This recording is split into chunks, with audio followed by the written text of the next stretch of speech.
এই অধিকার সম্বন্ধে শাস্ত্রে নির্বাচন করা হয়েছে। এখন 9টা বাজে। বাবুদের বলেছিলাম এখানে নয়ন চক্রবর্তী যে গতবারও ডেকে দিয়েছিলেন আপনাদের হয়ে, আপনাদেরই ছেলে, আপনাদের নাতি এবং অন্যান্য যুবক ছেলেরা, কমিটির ভক্তবৃন্দ, আগামী ভোরবেলা থেকে আপনাদের এখানে মহানাম যজ্ঞানুষ্ঠানের কমিটির ভক্তবৃন্দ, দিনাজপুরের ভক্তদের পক্ষ থেকে আপনাদের সকলকে আমার সভক্তি প্রণাম জানাই। সকলে আমার ভক্তিপূর্ণ প্রণাম গ্রহণ করুন। আজকে আমরা একেবারে প্রাথমিক বিদ্যালয় থেকে পড়াশোনা শুরু করব, কারণ আমাদের এপার ওপার অথবা সারা পৃথিবীতে আমাদের যত হিন্দু সনাতনী আছে, তারা অধিকাংশ মানুষ আমাদের ধর্মের রাজ্যের প্রাথমিক বিদ্যালয় পর্যন্ত পাস করার অনেকেরই যোগ্যতা নেই। আর সেই দলের মধ্যে যে আপনারাও কেউ আছেন, আজকের আলোচনার মধ্য দিয়ে আপনারা নিজেরাও বুঝতে পারবেন যে আপনারা এই ভাগবত রাজ্যের গীতার বাসরে আপনারা প্রাথমিক বিদ্যালয়েও পাস করে আসেন নাই। আর কেউ যদি প্রাথমিক বিদ্যালয় পাস না করে, তবে সেই ব্যক্তি কি মাধ্যমিক অর্থাৎ হাই স্কুলে ভর্তি হতে পারবে? বাবা কিরে মা, হাই স্কুলে যে প্রাইমারি পাস করেনি সে কি হাই স্কুলে যেতে পারবে? আর যে হাই স্কুল পাস করেনি সে কি কলেজে যেতে পারবে? আর যে কলেজ পাস করেনি সে কি বিশ্ববিদ্যালয়ে যেতে পারবে? এবার দেখুন, ভগবদ্গীতা মাধ্যমিক আমাদের ভক্তি রাজ্যে, ধর্মের রাজ্যে ভগবদ্গীতা মাধ্যমিক পর্যায়ের এই যে ভাগবত এখানে আছে, এইটা উচ্চ মাধ্যমিক অর্থাৎ স্নাতক। আর চৈতন্য মহাপ্রভুর যে কলিযুগের যুগধর্ম, সেইটি পিএইচডির সঙ্গে তুলনীয়। আচ্ছা, যারা প্রাইমারি পাস করলো না, তাদের দিয়ে কি পিএইচডির বিদ্যাশিক্ষা লাভ করা সম্ভব হবে? আচ্ছা, বর্ণনার মধ্য দিয়ে বুঝতে পারবেন যে আপনারা কারা প্রাইমারিতে এখনও আছেন। এমনকি প্রাইমারি পর্যন্ত অনেকে পাস করেননি। ইংরেজিতে একটি শব্দ আছে, বাক্য আছে, যার অর্থ হচ্ছে মুখ দেখলেও চেনা যায়। এই যে আপনারা তিলক দিয়েছেন, আমরা তিলক দেখলেই বুঝতে পারবো যে এটা আপনি দিয়েছেন না অন্যেরা দিয়েছে। আপনার নিজের হাতে তিলক দেওয়ার অভ্যাস আছে কি না, আমরা দেখলেই বুঝতে পারবো। সুতরাং আজ আমরা এই 3 প্রকারের আলোচনা করব। নিজেরা যদি যোগ্যতা অর্জন করে পিএইচডির জায়গায় যেতে পারেন, তবেই আপনারা ভগবানের রাজ্যে বৈকুণ্ঠে যেতে পারবেন, নচেত না। এটাই ফাইনাল। এখন সেই জন্য আপনাদের প্রাইমারি পাস করতে হবে, অর্থাৎ প্রাথমিক বিদ্যালয় পাস করতে হবে, মাধ্যমিক বিদ্যালয় পাস করতে হবে, উচ্চ বিদ্যালয় মহাবিদ্যালয় পাস করতে হবে, তারপর পিএইচডি। অর্থাৎ এই চৈতন্য মহাপ্রভুর যে দর্শন, আমাদের সনাতন শাস্ত্রে 6 প্রকার দর্শন আছে। আমি জানি না আপনারা কেউ বলতে পারবেন 6টা দর্শনের নাম? বাবা এখানে যারা আপনারা আছেন, বাবা বলুন তো একটার নাম শুধু। হ্যাঁ, এইরকম 6টা দর্শন আছে। আর এই 6টা দর্শনের উপরে যে দর্শন, 6টা দর্শনকে খণ্ডন করে তদুপরি যে দর্শন, সেই দর্শন হচ্ছে আমাদের সনাতন শাস্ত্রের দর্শন। আর সেটি হচ্ছে মহাপ্রভুর দর্শন, যার নাম পর্যন্ত আপনারা অনেকে জানেন না। কেউ যদি আপনাদের জিজ্ঞাসা করে যে সনাতন ধর্মের দর্শনের নাম কি, চৈতন্য মহাপ্রভু যে নবদ্বীপে এসে আগামীকালকে থেকে আপনারা তো এখানে হরিবাসরের এক নাম যজ্ঞ করবেন, তা যিনি এই নাম যজ্ঞ, যিনি নাম প্রচার করেছেন কলিযুগের জীবদের উদ্ধারের জন্য, সেই দর্শনের নাম কি আপনারা বলতে পারবেন না। তো যাদের ধর্মের মানুষেরা তাদের দর্শনের নাম জানে না, তো ধর্মকে কি করে চর্চা করবেন? আর এমন নাম যেটা হয়তো কারো কাছে শোনেনই নেই, ওই যে 6 দর্শনের নাম জানেন বাবা, কিন্তু এই সমস্ত দর্শনকে খণ্ডন করে যেটা সনাতন দর্শন সেটি হচ্ছে অচিন্ত ভেদাভেদ তত্ত্ব দর্শন। কেউ যদি আপনাদের জিজ্ঞাসা করে আপনাদের সনাতন ধর্মের দর্শনের নাম কি, বলুন তো প্রভু? অচিন্ত ভেদাভেদ তত্ত্ব দর্শন। বাবু শব্দটা উচ্চারণ করুন তো। হ্যাঁ, মাগো একজন বলুন তো, কেউ কোনো মা বলুন তো। হ্যাঁ, মনে থাকবে? এ হচ্ছে আমাদের সনাতন দর্শনের নাম, মানে অচিন্ত, যা নিজের বুদ্ধি দ্বারা, মেধা দ্বারা, বিদ্যা দ্বারা, শিক্ষা দ্বারা, দম্ভ অহংকার, অর্থ, টাকা পয়সা কোনোটা দিয়েই যা জানা যাবে না, সেটাই অচিন্ত। কি দিয়ে জানা যাবে? ভক্তি দিয়ে, ভাব দিয়ে নয়। দক্ষিণ বাংলার অধিকাংশ মানুষের ভাব আছে, আপনাদের দেশের লোকদের ভাবে গড়াগড়ি দেয়, হরিবাসরে গিয়ে কান্নাকাটি করে, আবার খাওয়া দাওয়াটাও ঠিক আছে, বাইরে গেলে আবার আলাদা হয়ে যাবে, ভেতরে আসলে ভাব আলাদা হয়ে যাবে। তো ভাব দিয়ে ভাবুক হওয়া যাবে, ভাব দিয়ে ভগবানকে পাওয়া যাবে না। ভাবের জায়গায় যদি ভক্তি না থাকে তো কিছু কালের মধ্যে এই ভাবটা নষ্ট হয়ে যাবে। যেমন এটার আপনারা নিজেরা অনেকে প্রমাণ। হরিবাসরে এসে আপনারা অনেক, আগামীকাল থেকে হরিবাসর হবে বাবা, আপনারা অনেক কান্নাকাটি করবেন, কীর্তনের সুর তাল মান লয়ে আপনাদের হৃদয় চিত্ত বিগলিত হবে। এখানে বাবা মা বাবারা একেবারে কোলাকুলি করবেন, হরিবোল হরিবোল হরিবোল করবেন, গড়িয়ে পড়বেন, ধুলা ধুলা নয় রে এ গোপী পদ রেণু অঙ্গে মাখো, অঙ্গে মাখো মাখো রে, এ যে কি গানটা। এইভাবে এখানে যতক্ষণ আছেন বাবা মাগো ততক্ষণ আপনারা ভাবে গড়াগড়ি দিলেন। আরও একটা বিভৎস কাণ্ড আমি দেখেছি হরিবাসরগুলাতে, যেটা অনাচার। কখনোই পুরুষেরা মায়েদের জড়িয়ে ধরে কোলাকুলি করতে পারবেন না, মায়েরা কোনো পুরুষকেই কোলাকুলি করতে পারবে না। একমাত্র বিবাহিত স্বামী ছাড়া মায়েরা অন্য কাউকে আপনারা কোনো পুরুষকে জড়িয়ে ধরতে পারবেন না। আর আপনি আপনার স্ত্রী ছাড়া আর কাউকে জড়িয়ে আলিঙ্গন করতে পারবেন না। আর হরিবাসরে এটাও চলে।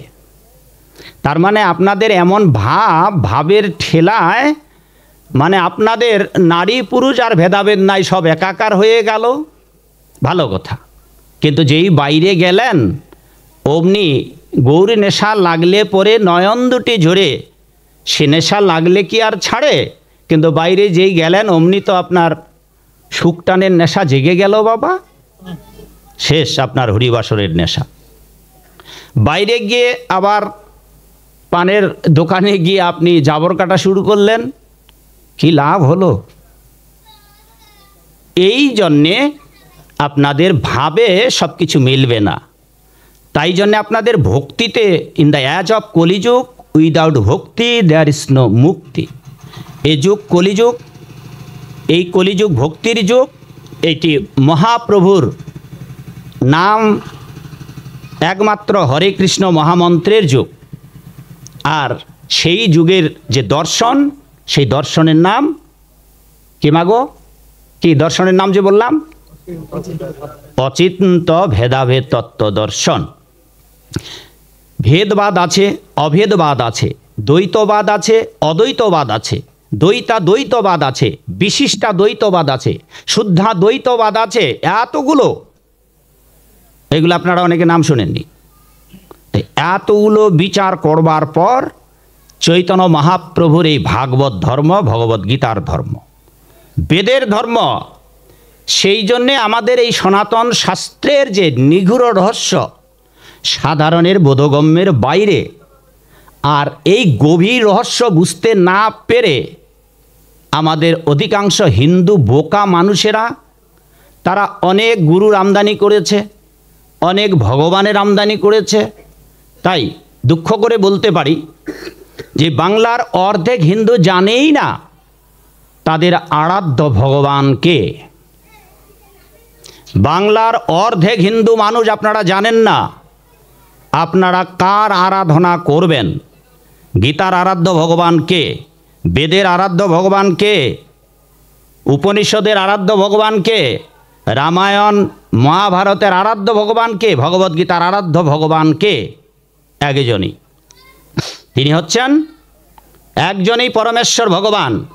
কিন্তু হিন্দুরা মানুষকে ভগবান বানিয়ে পুজো করছেন, ভুড়িওয়ালা মানুষকে পুজো করছেন, গোপওয়ালা মানুষকে পুজো করছেন। আপনাদের দক্ষিণ দেশে তো পাগলকেও পুজো করে। এই হচ্ছে আমাদের মূঢ়তা, বোকামি। সনাতন ধর্মের এটা আদর্শ নয়। সাধারণ মানুষের ভাবনা যে 12 মাসে 13 পার্বণ করব, দুর্গা পূজা, কালী পূজা, লক্ষ্মী পূজা, মনসা পূজা, হ্যাঁ, সরস্বতী পূজা, এটাই সনাতন ধর্ম। খাবো দাবো, মাগুর মাছের ঝোল খাবো, পুঁটি মাছের ভাজা খাবো, সকাল বিকাল হরিবোল হরিবোল বলবো। একটা প্রবাদ আছে, দুষ্টরা কলির চেলাগুলো এগুলো প্রচার করে, খাইও মাগুর মাছের ঝোল, শুয়ে রমণীর কোল। পরের লাইনটা জানেন আপনারা? বলিও হরি। কিছু দুষ্ট আছে তারা এইগুলো প্রচার করে। আবার একদল আছে তারা নাকি মাছে খায় ভোগ টোক দিয়ে।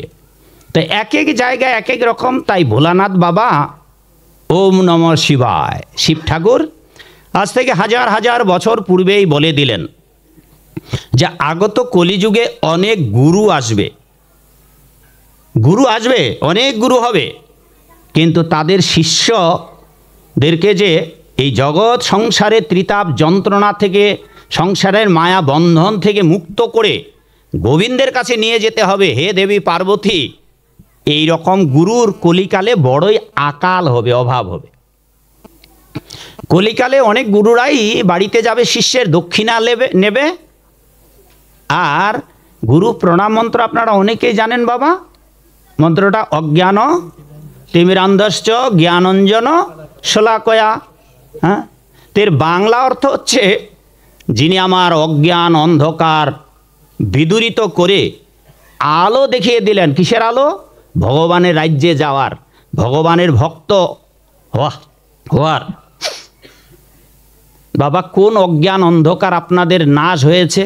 এখানে আপনারা যারা আমার সামনে বসে আছেন, অজ্ঞান তিমিরান্ধশ্চ জ্ঞানঞ্জন শলাকয়া, যিনি জ্ঞানের আলো পড়িয়ে দিলেন অজ্ঞান নাশ করে। এইবার অজ্ঞান কি কি জিনিস? অজ্ঞান খাদ্যাখাদ্যের মধ্যেও বিচার্য, অজ্ঞান ধর্মান্ধতার মধ্যেও বিচার্য, অজ্ঞান ভাগবতে চারটি জায়গায় পরীক্ষিত মহারাজ কলির বাসস্থান করে দিয়েছেন। এই অজ্ঞান কলির জায়গা। ভেবে দেখুন বাবা, মাগো আপনাদের দীক্ষা হলো, গুরুদেব আপনার হৃদয়ে বীজ প্রদান করলেন। গ্রামে একটাও কৃষক পাবেন কি যিনি জমি চাষাবাদ না করে বীজ ফেলায়? জমি তো চাষ করবেন নাকি, তারপর তো বীজ বপন করবে। অধিকাংশ আপনারা যারা শিষ্য, আপনাদের হৃদয়ে চাষ করা হয়নি, চাষাবাদ করা হয় নাই, অনাবাদী জমিতেই বীজ ফেলিয়ে দেওয়া হয়েছে। অনাবাদীটা কীরকম আপনাদের অজ্ঞান নাশ হয় নাই? দীক্ষা নেন যখন গুরুদেবের কাছ থেকে, দীক্ষা নেওয়ার আগে আপনারা পান সুপারি খাতেন, দীক্ষা নেওয়ার পরেও খাচ্ছেন। দীক্ষা নেওয়ার আগে আপনি বিড়ি সিগারেট নেশা খেতেন, দীক্ষা নেওয়ার পরে আপনি খাচ্ছেন। দীক্ষা নেওয়ার আগে আপনি হোটেলে খেতেন, দীক্ষা নেওয়ার পরেও আপনি হোটেলে খাচ্ছেন। দীক্ষা নেওয়ার আগে আপনি মাছ মাংস খেতেন, দীক্ষা নেওয়ার পরেও আপনি মাছ মাংস খাচ্ছেন। এর আপনারা নিজেরাই প্রমাণ। আর আপনাদের অধিকাংশ মানুষের দীক্ষা হয়ে গেছে, আর গুরু প্রণাম মন্ত্র অজ্ঞান তিমিরান্ধস্য। What is benefit? কি অজ্ঞান অন্ধকার আপনাদের নাশ হলো? যেখানে আছিলেন ওখানে আছেন। অনাবাদী জমিতে বীজ ছিটিয়ে দিলে যেমন বীজ নষ্ট হয়ে যাবে, গাছ হবে না, গাছ না হলে ফসলও হবে না, তেমনি করে আপনারা দীক্ষা নিয়েছেন, মন্ত্র নিয়েছেন, যেহেতু আপনাদের হৃদয় ভক্তিতে আপ্লুত নেই, আপনাদের হৃদয় অনাচার বেবিচারে পূর্ণ। আজ থেকে হাজার হাজার বছর পূর্বে ব্যাসদেব ভবিষ্যৎবাণী করে বলেছেন, এবং দেবর্ষি নারদের কথা যেটা বললাম, না বাবা ভোলানাথের কথা, যে গুরুরা আসবে কিন্তু শিষ্যদের ভক্ত তৈরি করবে না, তারা শুধু দক্ষিণা নিয়ে যাবে। আর ত্রিতাপ জ্বালা যন্ত্রণায় যে ভবসাগরে হাবুডুবু খাচ্ছে মানুষ, ভক্ত হতে পারছে না। এই যে গতবার এলাম, আমাকে রান্না করে খাওয়াবেন এমন একজন শুদ্ধ ভক্ত নেই।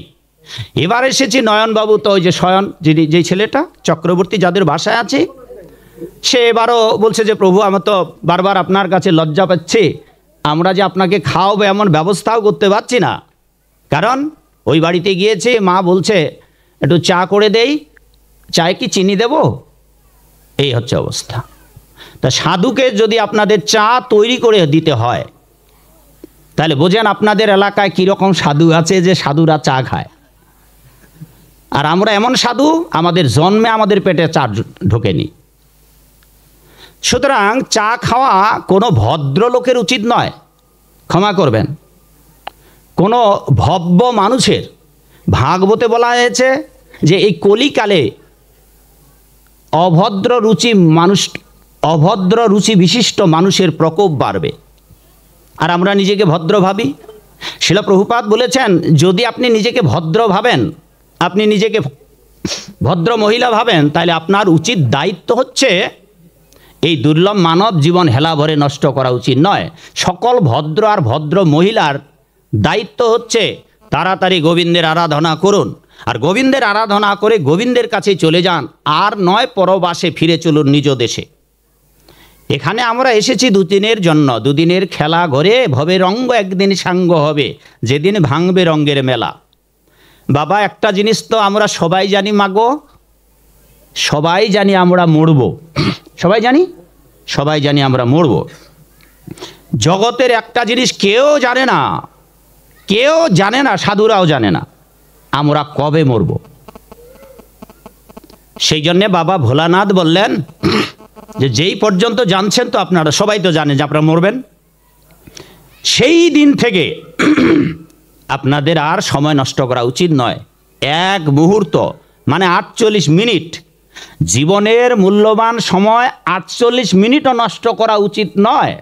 কেননা এই বাবা ভোলেনাথ শিব ঠাকুর বলেছেন, সারা পৃথিবীর যদি সম্পদ, শঙ্করাচার্য লীলায় তিনি কথা বলেছেন, বাবা আপনার ছেলে আছে তো নাকি, ছেলে আছে, সারা পৃথিবীর, দেখুন শ্রীপাদ শঙ্করাচার্য যিনি শিব ঠাকুরের অবতার, কিছু খুঁজতেছেন, তিনি বলেছেন যে সারা পৃথিবীর সম্পদ, ধরুন বাবা আপনার ছেলে আছে, সারা পৃথিবীর যত টাকা পয়সা সব আপনার ছেলেকে দেওয়া হলো, পৃথিবীর সমুদয় সম্পত্তি সব আপনার ছেলেকে দেওয়া হলো, আর একটা কাজ করতে তাকে বলা হলো যে যাও, কি নাম বাবা আপনার ছেলের? কমল। এই বাবা কমল, সারা পৃথিবীর টাকাগুলো তোমাকে দেওয়া হলো, তুমি তোমার বাবাকে নিয়ে 18 বছরের যুবক করে নিয়ে আসো। যাবে বাবা? সারা পৃথিবীর টাকা দিয়ে আমরা আমাদের জীবনের আয়ু ফিরিয়ে আনতে পারবো না, আমাদের নিজের যৌবনকেও ফিরে আনতে পারবো না। সেই জন্যেই বাবা ভোলেনাথ তার মোহাম্মদগড় গ্রন্থে শিব শঙ্করাচার্য লীলায় বললেন, ভজ গোবিন্দ ভজ গোবিন্দ ভজ গোবিন্দ মূঢ়মতে, ওরে মূঢ়মতি দুরজন বোকার দল, 3 বার বললেন, তোমরা গোবিন্দের ভজনা করো, গোবিন্দের ভজনা করো, গোবিন্দের ভজনা করো। যদি এই দুর্লভ মনুষ্যকুলে জন্ম লাভ করেও তোমরা গোবিন্দের ভজনা না করো, প্রাপ্তে সন্নিহিতে, যেদিন তোমাদের মৃত্যু সন্নিকটে এসে দাঁড়াবে, ন রক্ষতি, সেদিন এই মৃত্যুর হাত থেকে, যমদূতদের পাপের শাস্তি থেকে ন রক্ষতি, তোমাকে কেউ বাঁচাতে পারবে না। ওম নমঃ শিবায়। কারণ শিব ঠাকুরের আরাধনা করছেন, ভাবছেন শিব ঠাকুর আপনাকে পাপের হাত থেকে বাঁচাবেন। বিচারের দায়িত্ব আরেকজনের কাছে। ইয়া দেবী সর্বভূতেষু মাতৃরূপেণ সংস্থিতা নমস্তস্যৈ নমস্তস্যৈ নমস্তস্যৈ। মা দুর্গা আপনার বিচার করবে না। পিতা স্বর্গ পিতা ধর্ম পিতা হি পরমং তপ। পিতামাতা মৃত্যুর পর আপনার বিচার করবে না। পিতামাতারই কে বিচার করে তার খবর নাই। হ্যাঁ, ওম ব্রহ্মণে নমঃ ব্রহ্মণে নমঃ। ব্রহ্মা আপনাকে বাঁচাতে পারবে না, কারণ মৃত্যুর পর আপনার ভালো কাজ আর খারাপ কাজের দুটোর বিচার করবেন দ্বাদশ মহাজনের, দ্বাদশ বৈষ্ণবের একজন, যিনি হচ্ছেন ধর্মরাজ কি নাম বাবা? যম। তিনি বিচার করবেন। তো যদি আপনি ভক্তি ভাবনায় ভাবিত হয়ে ভগবানের আরাধনা না করেন, তাবৎ মানুষকে নরকে যেতে হবে। কেবল এক শ্রেণীর মানুষ নরকে যাবে না। কারা? যারা কৃষ্ণ কীর্তন গান ও নর্তন পড়ো, যেটা বৈষ্ণবের ভাষায় নাচো গাও করো সংকীর্তন, বড়ই মধুর মহাপ্রভুর বচন। যদি আপনারা চৈতন্য চরণে আশ্রয় নিয়ে বিশুদ্ধভাবে ভক্তি জীবন যাপন করে, ভগবত প্রসাদ আস্বাদন করে, ভগবানকে উৎসর্গ করে নিজের 4টি বিধি নিষেধের মধ্য দিয়ে গোবিন্দের আরাধনা করতে পারেন, তবেই গোবিন্দের কাছে যেতে পারবেন। যাকে এই কথাগুলো আমরা পড়ে এসে বলবো আবার। এবার চলুন আমরা প্রাথমিক যে প্রাথমিক যে শিক্ষা আধ্যাত্মিক জীবনের, যেমন আধ্যাত্মিক জীবনের প্রাথমিক শিক্ষার কথা গীতার মধ্যেও আছে, কিন্তু এখন সেইগুলো প্রচার করতে হচ্ছে। আগের দিনে বাবা মাদের প্রচার করতে হতো না, একেবারে প্রাইমারি যেটা প্রাথমিক। যেমন 1 নম্বর, ধর্মের রাজ্যে এই ভগবান কৃষ্ণের ভক্ত হওয়ার পূর্ব প্রস্তুতি। আপনি ভগবানের ভক্ত হবেন মা, আপনার অজ্ঞান অন্ধকার নাশ করবেন, গুরুর দায়িত্ব হচ্ছে শিষ্যকে আগে প্রাথমিক বিদ্যালয় পাশ করা। কি সেই প্রাথমিক বিদ্যালয়? 1 নম্বর, প্রস্রাব করে আমাদের ভাগবত পুরাণাদি পুরাণ শাস্ত্রে বলা হয়েছে প্রস্রাব ত্যাগ করলে অবশ্যই জল নিতে হবে এবং হাত মুখ ধৌত করতে হবে, হাত পা ধৌত করতে হবে প্রস্রাব করে। এটা 1 নম্বর। 2 নম্বর, এগুলো প্রাইমারির প্রাথমিক বিদ্যালয়ের পড়াশোনা। 2 নম্বর, আপনি বাহ্যবাসে যাবেন টয়লেটে, আপনাকে অবশ্যই স্নান করতে হবে। স্নান না করে আপনি ঘরে ঢুকতে পারবেন না, এবং পায়খানা করে কোনো কাপড় স্পর্শ করতে পারবেন না, ঘরে ঢুকতে পারবেন না। আর মাগো, মা ঘুমাচ্ছে, ওই মাটা ডাকেন, ওই মাগো এখনই ঘুমাচ্ছ, ঠান্ডা লাগান শরীরে, ওই যে মাথায় যে পেঁচাইছেন না, ওটা হাওয়া খাওয়ান, দেখবেন যে ঠান্ডা লাগলে আর ঘুম ধরবে না। আর আমার মতো বসুন, যাদের ঘুম বেশি ধরে তারা আমার মতো পদ্মাসনে বসুন, আর নাইলে এখনই কয়েকটা মা ঝিমুচ্ছেন কিন্তু। আর কয়টা বাজে? 9টা। গ্রামের মানুষ তো এমনি শুয়ে পড়ে, সেই জন্য আপনাদের 8টায় শুরু করলে এতক্ষণে 1.5 ঘন্টা আলোচনা হয়ে যেত। 9:25 বাজে। তা যে কথা বলতেছিলাম, তো 3 নম্বর, 1 নম্বর হচ্ছে প্রস্রাব করে জল নিতে হবে, হাত মুখ ধুইতে হবে, পায়খানা করে অবশ্যই স্নান করতে হবে। কিন্তু আপনারা কি করেন বাবা? তাও যদি শীতের দিনে হয়, তাইলে এখন তো অনেক আপনারা হিন্দু মানুষ, কি পোশাক যে পরতে হয় এই প্রাথমিক শিক্ষাটাও আপনাদের নাই। আপনারা লুঙ্গি ড্যান্স দিতে দিতে টয়লেটে গেলেন, আর পায়খানা করে জল খরচ করে লুঙ্গি নিয়ে ঢুকে পড়লেন ল্যাপের ভিতরে, হরি বল, শেষ, সব বাড়িঘর পবিত্র হয়ে গেল। সেই জন্যে সাধু যারা হতে চান, পেট খারাপ করা যাবে না, তাও আর শীতের দিনে। যতবার টয়লেটে যেতে হবে ততবার স্নান করতে হবে। এখনকার বাবা মারা বলছে থাক বাবা, স্নান টান করার দরকার নেই। এবার যে কিছুদিন আগে, 1 মাস 1.5 মাস আগে নাকি, না তারও আগে, 3-4 মাস আগে বোধহয় একবার নিম্নচাপ হলো, বর্ষাকালের পরে একটা নিম্ন। সেই সময় আমি কিশোরগঞ্জে গিয়েছিলাম, দেখি যে ওখানকার মায়েরা পরের দিন সকালবেলা সারি সারি করে ওই নদীর স্রোতে আসছে আর চাল ধুয়ে নিয়ে যাচ্ছে। তো বললাম যে মাগো এগুলো কি মা? বলে চাল। বলে কি করবেন? রান্না করব।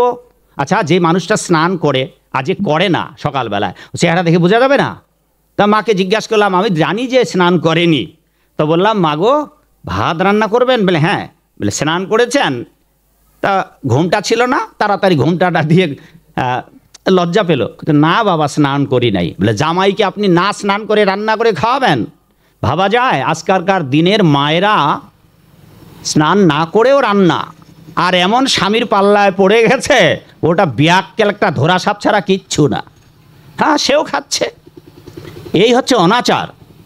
এবং ব্যাসদেব এই কথাগুলো আগে লিখে দিয়েছে, বলছে কলিকালে মানুষ এতটা অনাচার হবে যে এরা স্নান করতেও ভুলে যাবে, স্নান করতে ভুলে যাবে, পায়খানা করে স্নান করতে ভুলে যাবে, প্রস্রাব করে জল নিতে ভুলে যাবে। আর 3 নম্বর, এটাও প্রাইমারি শিক্ষা, 3 নম্বর হচ্ছে আচ্ছা, আপনাদের সাধু হতে হবে না, হ্যাঁ, মাছ মাংস খাওয়া বাদ দিতে হবে না বাবা, 3 নম্বরটা করুন তো। এটাও প্রাথমিক বিদ্যালয়ের, যদি ধর্মের রাজ্যে প্রবেশ করতে চান, প্রাথমিক বিদ্যালয়ের পড়াশোনা, সূর্য উদয়ের আগে আপনাকে উঠে দাঁত ঘষতে হবে আর স্নান করতে হবে। ঠিক আছে, করুন তো এটা। ধর্মের রাজ্যে এসেছেন, এগুলো করতে পারবেন না আপনারা। আজকে যা বলবো 4টা বিষয় বলবো, তা শেষে যে পিএইচডি, ওই জায়গায় সবাই ফেল মারবেন। সুতরাং আপনাদের আর বৈকুণ্ঠে যাওয়া হবে না। তো যাতে করে এই কাজটা 3 নম্বর প্রাইমারির কাজটা করুন, যাতে বৈকুণ্ঠে যাওয়ার উপযুক্ত হন। সেটা কি? সেটা হচ্ছে সূর্য উদয়ের আগে উঠে এই 2টো কাজ করুন তো বাবা। কিরে মা? কেবল দাঁত ঘষা মাজা আর স্নান, এই 2টো কাজ। তা আপনারা এগুলো অনেকেই করেন না, ফলে এই আধ্যাত্মিক জীবনের প্রাইমারি পাশ করার আপনাদের অনেকের যোগ্যতা নেই। এইবার দেখুন, কেন ভোরবেলায় জেগে উঠাটাকে সমস্ত প্রায় বৈদিক শাস্ত্রে কেন গুরুত্ব দেওয়া হয়েছে? স্বয়ং ভগবান কৃষ্ণ ভোরবেলায় উঠতেন, চৈতন্য মহাপ্রভু ভোরবেলায় উঠতেন, প্রভু রামচন্দ্র ভোরবেলায় উঠতেন। তারা উঠে জীব শিক্ষার জন্য সেই নিয়মগুলো শেখাতেন, যার ফলে সারা বিশ্বের ভক্তর, যারা কৃষ্ণ ভক্ত, তারা আজ ভোরবেলায় উঠে মঙ্গল আরতি করে। এই মঙ্গল আরতি আপনারা একটা লাইনও অনেকেই জানেন না, সংসার দাবানল লীর লোক ত্রাণায় কারুণ্য ঘন ঘনতম। এই কীর্তন যে সূর্য উদয়ের আগে গাইতে হবে, বাংলার ঘরে ঘরে হিন্দু মানুষেরা জানেই না। হ্যাঁ, যদি কিনা আজ বৈষ্ণবরা, আমাদের গুরু ভাইরা সারা বিশ্বে প্রচার না করত, মানুষের গলায় তুলসীর মালাই উঠত না।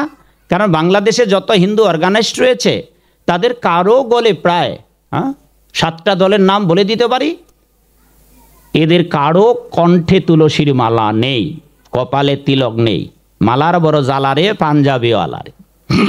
অথচ আমরা হিন্দু মানুষ, সনাতনী মানুষ, কিন্তু গলে মালা পড়বে না।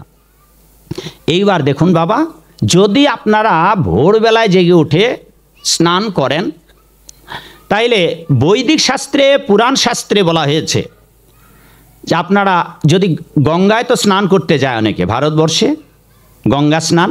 তা গঙ্গা স্নান করলে কি হবে বাবা? আমাদের গঙ্গা স্নান করলে পাপ দ্রবীভূত হবে, নষ্ট হবে। গঙ্গা স্নান পবিত্র স্নান, গঙ্গা জলে।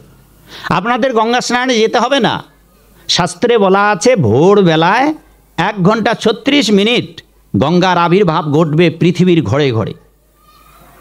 আপনি যদি ঝর্ণাতেও স্নান করেন, ট্যাঙ্কির জলেও স্নান করেন, টিউবওয়েল, কুয়া বা পুকুরে, নদীতে ঝাঁপ দেন, 1 ঘন্টা সূর্য উদয়ের 1 ঘন্টা 36 মিনিট আগে সর্বত্রই মা গঙ্গা দেবীর আবির্ভাব হবেন।